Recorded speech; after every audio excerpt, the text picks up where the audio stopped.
I'm Scott, and welcome to Home Improvement Woodworking. In a previous video, I've shown you how furniture can be affected by wood movement. In this video, I'm going to show you how these doors are affected by seasonal wood movement, because the doors are sticking in the summer. They don't stick in the fall, the winter, or the spring. The reason that they stick is because the high humidity level in the home is causing the wood to expand. I'm going to show you how to fix this right after the safety message. As you can see here, when I open one of these doors, they both pop open. So this is the issue here. I've got even spacing all the way around, but I've got a very tight joint here. So there's a few things I can check before I get into having to modify the doors. So let's take a look at those first. The first thing to do is inspect the screws. Look for loose screws, because those can loosen up the door and cause binding. Mine here are tight, so I'll have to move on to the next step. The second thing I can look at is if I've got room here behind the hinge to move it back, or if I've got a loose door jamb. I've got a tight fixed door jamb here, so I can't do anything with this to repair the door. If you do have a loose door jamb, you can take out one of the screws in the hinge and then drive in a longer screw. That'll take the door jamb and pull it in closer to the studs if it isn't shimmed too tight. It might or might not work, but it's worth a try before you have to work on a door.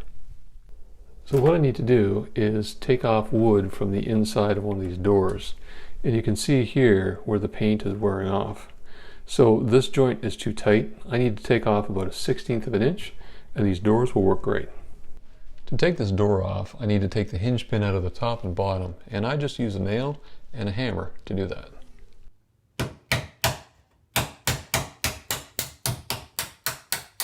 With the top pin loosely in place, I take out the bottom one all the way.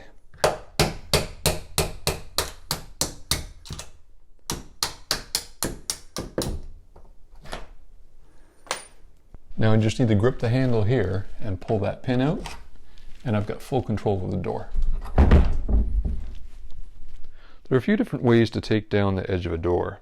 The first one's with a plane, if you've got one, and that would be setting the pass, so you got a light pass and go across here a number of times. I'm looking to get a 1/16 of an inch off here, so it's going to take a fair amount of time to do that with a hand plane. Another option is, if you've got a belt sander, to put an aggressive belt on and work your way down the door. Again, with a 1/16 of an inch, it's going to take a fair bit of time. The risk of using a belt sander, though, is I might end up with a bit of a wobbly line. Because these two doors are meeting fairly well, I want an accurate and straight line. So I'm going to use the circular saw to do that. And I'm going to use a saw guide that I built in a previous video that shows you how to cut straight lines on large boards.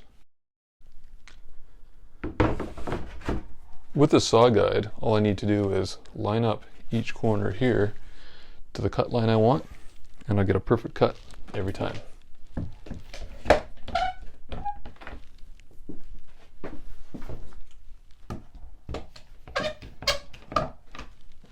Now it's important to understand I'm cutting this from the back of the door. This is the front side, the top is the back here. And the reason I'm doing that is because this cutting blade cuts in this direction. So what it's doing is it's bringing the wood fibers up. And what that means is I'm going to have the smoothest cut on the bottom and the roughest cut on the top. So I want that rough cut at the back where no one's going to see it, and a nice smooth cut at the front.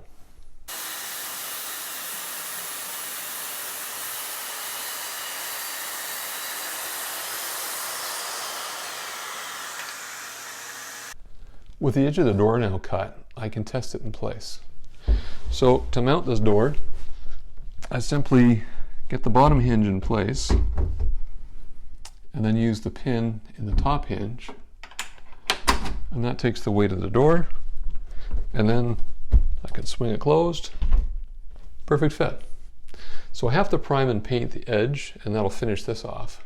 But I want to tell you about another project I've got coming up, and that is building a closet similar to this one. I've currently got a closet with sliding doors that doesn't have a frame. So I'm going to build a frame in, put the two closet doors on and mount the hinges, and then put trim around it, similar to this. If you'd like to see that project, you can subscribe and then click on that bell icon. That bell icon will notify you when our new videos come out. I really hope you enjoyed this episode, and until next time, enjoy your time in the workshop.